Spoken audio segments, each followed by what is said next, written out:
Hi, welcome to Taylor's Point and our little bit of history. We have a windmill, I call it the windmill, that's been here for almost 2 years. It's right around the corner for me and in the baseball field at the Mass Maritime Academy. It doesn't give us any problem. We love it.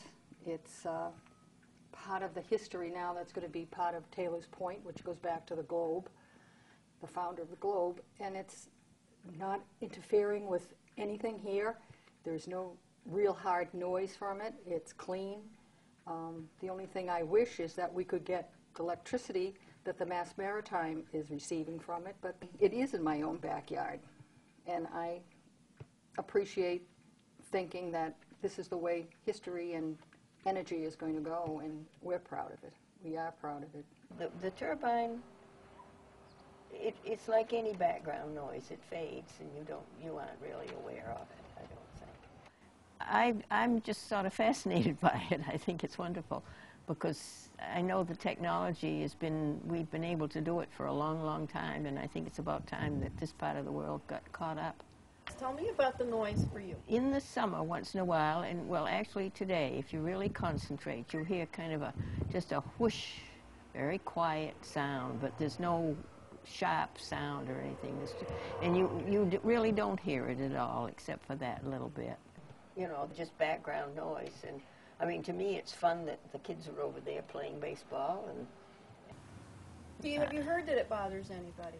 Oh, well, you hear tales, and they're mostly like the two things that was told me this morning, that some people say, oh, it's going to blow up. Well, they've had thousands of them, not thousands, but hundreds of them out in California and places like that, and one never hears anything about anything disastrous happening.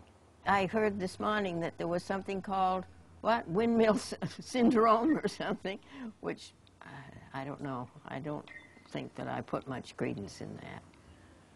I want to show you what it's like from the outside, how quiet it is, and the wind is going at a pretty good clip. And with the Maritime building a new library, that's making more noise than the windmill. This piece of property is on the Cape Cod Canal. It's the only waterfront property on the north side of the canal with a beach, with the property adjacent to the left. So we have some of the highest property values on the north side of the canal. If we look over here on the other side of me now, we have the wind turbine that's been here since 2007. I mean, it's pretty much in my front yard when I'm looking at it. And in my opinion, I mean, if you've been to Germany, you've been to France and other areas of Europe, you see wind farms everywhere. So you get used to it. It's just a part of life. And people say that a structure of this magnitude brings down our property values. In my opinion, it does not.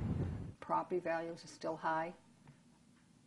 It's never been. I've never heard it being a problem. We're going to have a problem because we're going to sell our house and that windmill is there. Maybe one person I know, he since moved, and he was right across the street from it. But I think he would have been mad with anything. So other than that, no. Property values are still high here. I don't see that something like this will hurt the real estate values in this area. I can't see that it will. I mean, speaking of the neighbors that I really don't have, because most of these houses are summer houses, and I don't hear I have never heard any of them say anything negative about it. I gather the person who sold the windmill, Addie told me this now, and you interviewed her earlier, that he didn't like the turbine, but he didn't like the boys playing softball on the field either. So I think you have to take all of that with a grain of salt. I think there are some people who just like to complain when something's new, and I don't see anybody moving away because of it. And I don't know, and I don't know about the land values, but I doubt that they go down. I mean, this is, you know, everybody wants to come to the Cape. And so they aren't going to care whether there's a turbine in the backyard or not. They want to come and go to the beach and fish and lie in the sun. No, I noticed that it does make shadows on the houses, but it's momentary. I mean, we're moving and so much that you know, it doesn't last very long. And I think once in a great while, perhaps, I'm not sure whether it even shines in my back window. I see it on a couple of the houses, but it's momentary. It doesn't come and last for even 5 minutes, I don't think. The shadows come with it when the sun is in late afternoon, when the sun goes down in the west, which is over by the bay, and when it goes around and the sun just hits it, the blades sort of just, you can see it come through the house. But it's only for a matter of time. When the sun moves on, so does the shadow. And then it becomes normal again, and then you forget it's even there. And that's the whole thing. You forget it's even there. You don't even know it's there. After a while, it's like anything.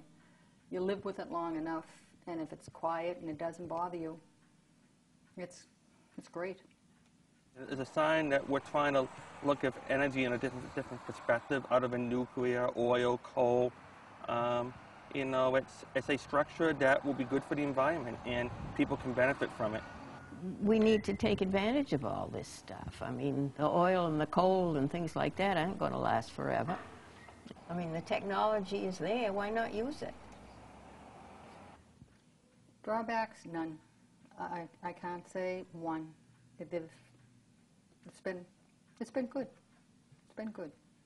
It's, like I said, it's a piece of history that we started here in Taylor's Point in Buzzards Bay.